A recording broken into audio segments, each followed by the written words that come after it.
अब नवरात्रि आ रही है। नवरात्रि का मतलब है कोलू। मेरे ख्याल से यह एक तरह से अच्छा है। मुझे लगता है कि हम अभी भी इसका पालन इसलिए कर रहे हैं क्योंकि कोलू जैसी चीजें होती हैं। अगर यह नहीं होता तो हम इसे बड़ी बात नहीं समझते हैं ना। हर साल यह एक सांस्कृतिक समारोह भी होता है।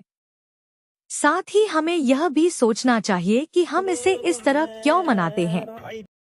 उन 9 दिनों महालय अमावस्या के बाद के 9 दिनों को नवरात्रि कहा जाता है। देवी पराशक्ति 3 रूप लेती है। पहले 3 दिन वह देवी दुर्गा के रूप में असुरों का वध करती हैं। उसके बाद के 3 दिन वह देवी लक्ष्मी के रूप में असुरों का वध करती हैं। और उसके बाद वह देवी सरस्वती के रूप में असुरों का वध करती हैं। कुल मिलाकर देवी विभिन्न अवतार लेती हैं और उन 9 दिनों में असुरों का वध करती हैं और 10वें दिन विजय का जश्न मनाती हैं, जिसे विजयदशमी कहते हैं। यही इसका उद्देश्य है। हर दिन एक देवी होती है, जैसे कौमारी, वैष्णवी देवी, इंद्राणी देवी, 9 देवियां होती हैं। तीसरे दिन वाराही देवी होती हैं। इस तरह हर दिन देवी एक अलग अवतार लेती है।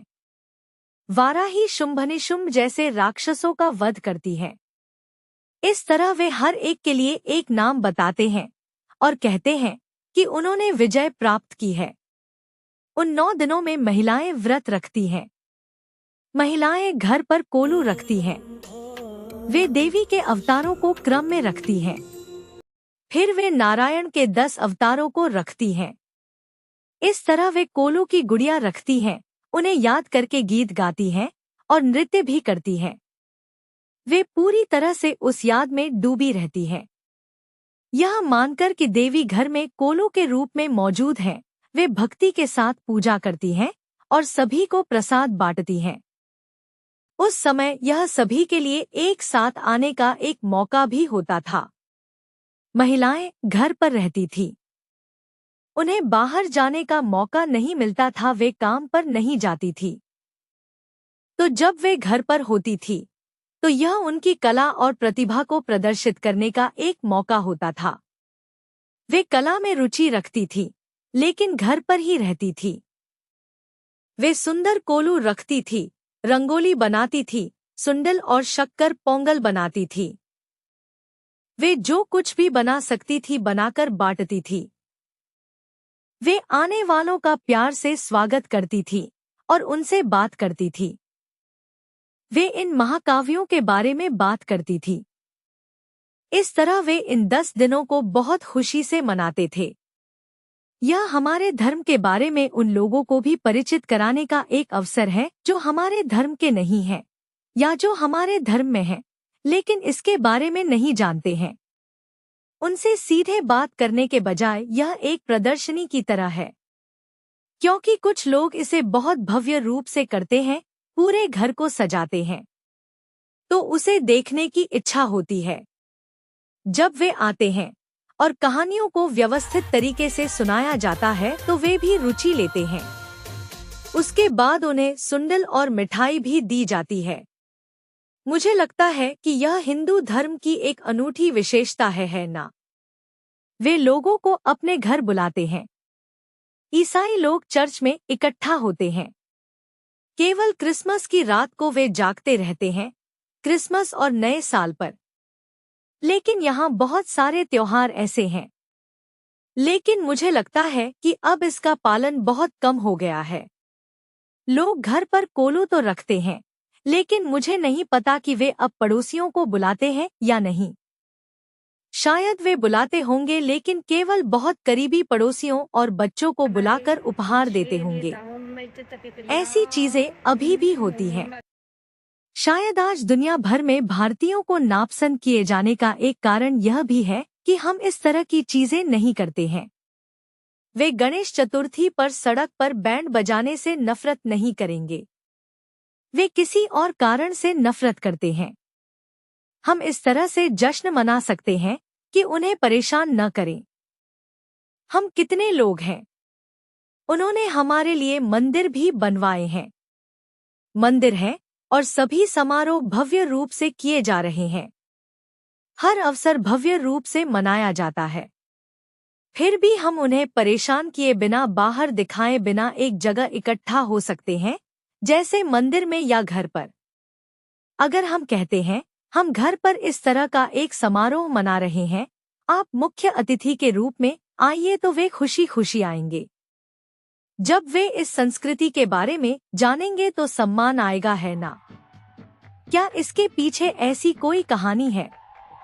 तब यदि वे अपने धर्म में गहरे हैं तो वे अपने धर्म में इस कहानी का संबंध जान जाएंगे।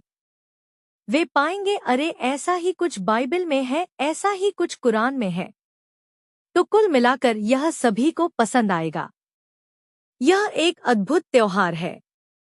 उत्तर भारत में भी इसे बहुत भव्यता से मनाया जाता है। वे 9 दिनों तक बिना खाए पिए और बिना सोए रहते हैं। पता नहीं वे ऐसा कैसे करते हैं। वहां वे एक बर्तन के अंदर एक दीपक रखते हैं। वे यह सुनिश्चित करते हैं कि वह 9 दिनों तक बुझे नहीं। इस तरह वे इसे हर राज्य में अलग अलग तरीकों से मनाते हैं। जब हर कोई इसे सही तरीके से मनाता है तभी यह अच्छा लगता है। जब हम यहाँ से आंध्र या केरल जाते हैं और देखते हैं कि हर कोई इसे अलग अलग तरीकों से मनाता है तो हमें उसे देखकर खुशी होती है। जब हम कहीं जाते हैं और कुछ भी नहीं मनाया जाता है तो हमें सब कुछ एक जैसा लगता है। तो यह एक अद्भुत त्योहार है, यह नवरात्रि। इसमें हाँ सिस्टर बताइए, इस बार यह 11 दिनों का है ना? 1 अक्टूबर को सरस्वती पूजा और आयुध पूजा है। 2 अक्टूबर को विजयदशमी है। इस बार 11वें दिन विजयदशमी के बाद के दिन तीनों देवियां एक रूप में महात्रिपुर सुंदरी के रूप में शासन करती हैं। उस दिन यह बहुत भव्य होगा। इस साल तीनों देवियों का शासन बहुत शानदार होगा, ऐसा वे कहते हैं। इसलिए उस समय अच्छे संकल्प लें, कुछ भी मांगे और वह पूरा होगा। यदि आप व्रत रखकर मांगते हैं तो शुभ संकल्प पूरे होंगे, ऐसा वे कहते हैं। नवरात्रि का मतलब है नव यानी 9, तो यह 9 दिनों का था। इस बार यह 11 दिनों का है। इस बार यह 11 दिनों का है, बहुत बढ़िया। यह 11 दिन का क्यों है? वे कहते हैं कि इस तरह के दिन कुछ सदियों में ही आते हैं। इस बार ऐसा हुआ है। यह बहुत दुर्लभ है, इसलिए 11वें दिन को भी बहुत विशेष रूप से मनाया जा सकता है। यह बहुत विशेष है क्योंकि यह तीनों देवियों का संयुक्त रूप त्रिपुर सुंदरी है। नवरात्रि के दौरान कई मंदिरों में कोलू रखा जाता है। वे इसे देवी मंदिरों, लक्ष्मी मंदिरों, सरस्वती मंदिरों में रखते हैं। बहुत से लोग इसे देखने जाते हैं। यह उन्हें आकर्षित करने का एक तरीका है। जब आप बच्चों को ले जाते हैं तो एक आकर्षण होता है। एक तरह से यह आकर्षण एक कारण है कि अन्य धर्म के लोग कहते हैं कि हिंदू मंदिरों में न जाएं। यह उन्हें खींच लेगा। सभी का मूल धर्म हिंदू धर्म है ना? वे यहीं से गए हैं। हर जन्म में वे हिंदुओं के संपर्क में आते रहते हैं। इसलिए यह सोचकर कि यह उन्हें खींच लेगा वे कहते हैं मत जाओ मत जाओ।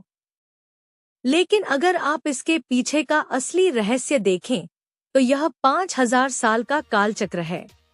इस चक्र के आखिरी वर्ष में ईश्वर कहते हैं कि जिन हिंदू देवताओं की आप पूजा करते हैं वे आप ही थे जो 5000 साल पहले जीवित थे।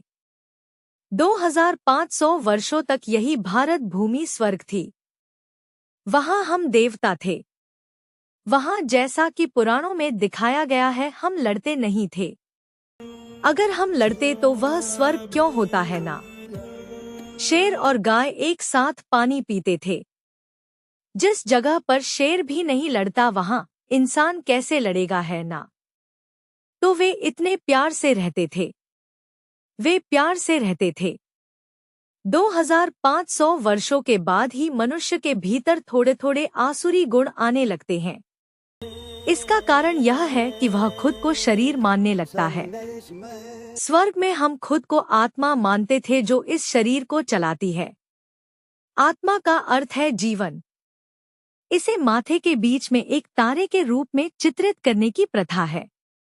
तो स्वाभाविक रूप से उसका ध्यान इस बात पर होता था कि मैं एक आत्मा हूँ। यह कभी भी मैं एक शरीर हूँ पर नहीं आता था। इसलिए जब वे एक दूसरे को देखते थे तो वे उन्हें आत्मा के रूप में ही देखते थे।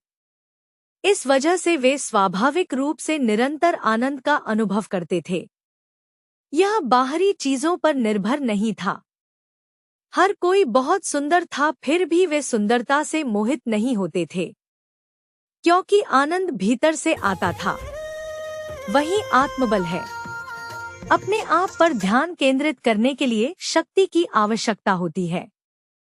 जब वह शक्ति खो जाती है तभी वह बाहर की ओर आकर्षित होने लगती है। यह 2500 वर्षों के बाद शुरू होता है। तभी यह दुनिया नरक बन जाती है। तभी काम, क्रोध, मोह, लोभ, अहंकार आते हैं। हम बहुत सारे पाप करते हैं। जैसे जैसे पाप बढ़ते हैं, हमारे भीतर की सुंदरता, स्वास्थ्य, धन और अच्छे गुण कम होते जाते हैं। अब जब लगभग सब कुछ शून्य हो गया है, दुनिया कई तरह की बीमारियां दे रही है। प्राकृतिक आपदाएं आ रही हैं। अब केरल में देखिए, वे ब्रेनेटिंग अमीबा कह रहे हैं। यह मस्तिष्क पर हमला करता है। 69 लोगों को हुआ और 19 की मौत हो गई। यह कोरोना से भी ज्यादा खतरनाक है। इस तरह की कई बीमारियां आ रही हैं। वे कहते हैं कि यह एक बहुत ही दुर्लभ बीमारी है। लेकिन जब एक ही राज्य में 19 लोग मर जाते हैं तो यह दुर्लभ कैसे है? इस तरह की बहुत सी चीजें हो रही हैं। वे शोध कर रहे हैं। वे कहते हैं कि यह पीने के पानी से नहीं आता है। यह नाक के माध्यम से आता है, यानी सांस लेने से। यह पानी के माध्यम से आता है। जब वे तैरते हैं या नहाते हैं तो यह नाक में चला जाता है। कुछ लोगों को यह भी हुआ है जो कहते हैं कि वे किसी तालाब के पास भी नहीं थे। अब हर कोई संदेह में है। तो यह कैसे आया? मैं यह इसलिए कह रहा हूँ क्योंकि विज्ञान सब कुछ नहीं खोज सकता। मूल कारण हमारे पाप कर्म हैं। हमें उन्हें नष्ट करना होगा। हमारे पाप करने का कारण यह था कि हमने गलती से खुद को शरीर समझ लिया। तो यह समझें कि आप शरीर नहीं हैं, आप आत्मा हैं। आत्मा के पिता शिव परमात्मा को याद करें। वही शिव हैं जिन्हें अन्य धर्मों में अल्लाह या परमपिता कहा जाता है। ईश्वर एक ही है सबके लिए। वह प्रकाश की दुनिया में एक लाल रंग के प्रकाश बिंदु हैं। तो जितना अधिक आप उन्हें याद करते रहेंगे, उतना ही आपका बुद्धि बाहरी दुनिया के आकर्षणों से हटेगी। शरीर की भावना भूल जाएगी और आप आत्मा की भावना में स्थित हो जाएंगे। यही असली युद्ध है। आसुरी शक्तियों का युद्ध आपको बार बार शरीर चेतना में लाना है। क्योंकि जब आप खुद को शरीर समझते हैं तभी आसुरी गुण आते हैं। हम बाहर के असुरों को नहीं बल्कि अपने भीतर के असुर को नष्ट कर रहे हैं। उन आसुरी गुणों को नष्ट करना ही असुरों को नष्ट करना है। हम कहते हैं कि देवी पार्वती ने असुरों का वध किया। जब तक हम अपने भीतर के आसुरी गुणों को नष्ट नहीं करते, हम पवित्र नहीं बन सकते। यही वह है जिसे मुस्लिम पवित्र जिहाद कहते हैं। वे इसे गलत समझते हैं कि बाहर के लोगों को मारना है। ऐसा नहीं है। सभी धर्मों में वे इसे गलत समझते हैं। तो आत्मा को परमात्मा को याद करने से रोकने के लिए बाहरी दुनिया के आकर्षण और दुख आपका ध्यान खींचेंगे। ध्यान को भटकने न देना और यह सोचना कि चाहे कुछ भी हो जाए, मैं अपने पिता शिव के अलावा कुछ भी नहीं सोचूंगा, इसके लिए साहस चाहिए। हम जिसे याद करते हैं उसी से मोह होता है। अगर आप भगवान को याद नहीं करेंगे तो आप दूसरी चीजों को याद करेंगे। आपको उनसे मोह हो जाएगा। वे सभी नाशवान हैं। जब वे नष्ट होंगे तो आपको दुख होगा। इसीलिए भगवान कहते हैं, नाशवान चीजों से मोह मत रखो, मुझ अविनाशी को याद करो। याद करने से आत्मा शक्तिशाली हो जाएगी। भगवान कभी नष्ट नहीं होने वाले हैं, लेकिन दुनिया के विनाश से 100 साल पहले ही भगवान यह ज्ञान देते हैं, क्योंकि यह दुनिया नष्ट होकर स्वर्ग के रूप में नवीनीकृत होने वाली है। वह हमें उस स्वर्ग में आने के लिए तैयार कर रहे हैं। वह फिर से आत्मा में उस शक्ति को भर रहे हैं, लेकिन यह 1 सेकंड में नहीं होता। इसमें समय लगता है। हम भगवान को याद करते हैं। हम भगवान द्वारा दिए गए ज्ञान को हर दिन सुनते हैं। यह सभी ब्रह्मा कुमारी राजयोग ध्यान केंद्रों में बिल्कुल मुफ्त में मिलता है। यह YouTube और वेबसाइटों पर है। हम इस वीडियो के विवरण में लिंक दे रहे हैं। कृपया इसे देखें और लाभ उठाएं। आपको उस मुरली को सुनते रहना होगा। मुरली का सार यह है कि आपको खुद को आत्मा समझना है और एक दूसरे को आत्मा के रूप में माथे के बीच में देखना है। आपको शरीर को बिल्कुल नहीं देखना है। आपको इस हद तक आत्मा पर ध्यान केंद्रित करना है कि आप भूल जाएं कि वे पुरुष हैं या महिला। हम स्वर्ग में इसी अवस्था में थे। हम उसे भूल गए हैं। मैं अब आपके भीतर के उस गुण को जगा रहा हूँ। यही वह है जिसका बाइबल और कुरान में उल्लेख है, मैं तुम्हें कब्रों से उठाऊंगा। क्योंकि जब शरीर मर जाता है तो वह कब्र में होता है। आत्मा मरी हुई अवस्था में है, खुद को भूली हुई है। तो जिस कब्र में वह है वह यह शरीर है। वह आपको इस कब्र से जगाते हैं। तुम कब्र नहीं हो, उठो, तुम आत्मा हो। वह कहते हैं मुझे याद करो। तो जैसे एक महिला के लिए उसका पति ही सब कुछ होता है, उसी तरह शिव ही हमारे पति हैं। हम ही वह देवी पार्वती है। तो जब यह कहा जाता है कि देवी पार्वती युद्ध कर रही हैं, तो यह वही युद्ध है। लेकिन यह युद्ध तलवार और औजारों से नहीं लड़ा जाता है। यह ज्ञान और योग से लड़ा जाता है। योग का अर्थ है भगवान को याद करना। उसके लिए आवश्यक ज्ञान ही मुरली है। तो जितना अधिक आप उस पर मनन करेंगे और बाहरी दुनिया की चीजों को भूलेंगे, उतना ही आप असुरों का नाश कर रहे हैं। इस तरह जीती गई जीत ही विजयदशमी है। वे विजय का त्योहार मनाते हैं, लेकिन जीत के बाद जो आता है वह स्वर्ग है। उस स्वर्ग का स्मरण ही विजयदशमी है। दिवाली और सभी त्योहार इन 100 वर्षों में हमारे द्वारा किए गए प्रयासों का ही स्मरण है। जो वे हाथों में हथियार लिए हुए दिखाते हैं, वह भीतर के आसुरी गुणों को नष्ट करने के लिए ज्ञान को हथियार के रूप में दिखाना है। वे इसे ज्ञान की तलवार कहते हैं।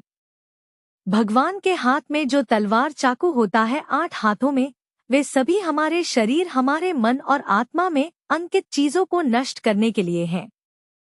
उन बुरे गुणों, आसुरी गुणों को पूरी तरह से नष्ट कर देना चाहिए। उसमें भी आप देखेंगे कि दुर्गा और काली के हाथों में ही भयानक हथियार होते हैं। महालक्ष्मी के हाथों में वे सब नहीं होते। उनके हाथ में कमल होता है। उन्हें देखकर मधुर लगता है। महालक्ष्मी, सरस्वती, तो सरस्वती और पार्वती एक ही हैं। वहां वे वीणा बजा रही हैं। वीणा ही यह ज्ञान है। जैसे जैसे यह ज्ञान वीणा मन में बजती है, आसुरी गुण चले जाते हैं। तब हम स्वर्ग में महाविष्णु और महालक्ष्मी के रूप में जन्म लेंगे। लेकिन उसके लिए हमें अपने भीतर के आसुरी गुणों को नष्ट करना होगा, पार्वती देवी बनकर। जो वे कमल के फूल पर बैठे हुए दिखाते हैं, वह इस बात का प्रतीक है कि हम अपने परिवार में रहते हुए भी बिना किसी मोह के अपने कर्तव्यों का पालन करते हैं, प्यार से रहते हैं और अपने आसुरी गुणों को भी नष्ट करते हैं। हम कमल के फूल की तरह हैं, जो कीचड़ में रहते हुए भी उससे अछूता रहता है ना? उस फूल पर कोई गंदगी नहीं लगती। इसीलिए लक्ष्मी सरस्वती को सफेद कमल और लाल कमल पर बैठा हुआ दिखाया जाता है। लेकिन उसकी मूल शक्ति केवल भगवान को याद करने से ही आती है। आप सिर्फ ऐसे ही बिना मोह के नहीं रह सकते। सन्यासी ऐसा नहीं कर सके, इसीलिए वे जंगल चले गए। यहाँ आप अपने परिवार के साथ रहेंगे। आप किसी को छोड़कर नहीं जाएंगे।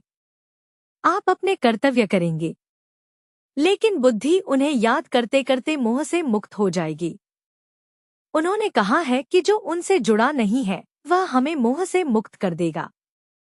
वह सबसे शक्तिशाली है। उनमें कोई नकारात्मक गुण नहीं है। उनसे शक्ति प्राप्त करके हम सकारात्मक बन जाएंगे। हमने नवरात्रि के बारे में बहुत चर्चा की है। जब भी हमें मौका मिलेगा हम नवरात्रि के बारे में और भी कुछ पोस्ट करेंगे। धन्यवाद।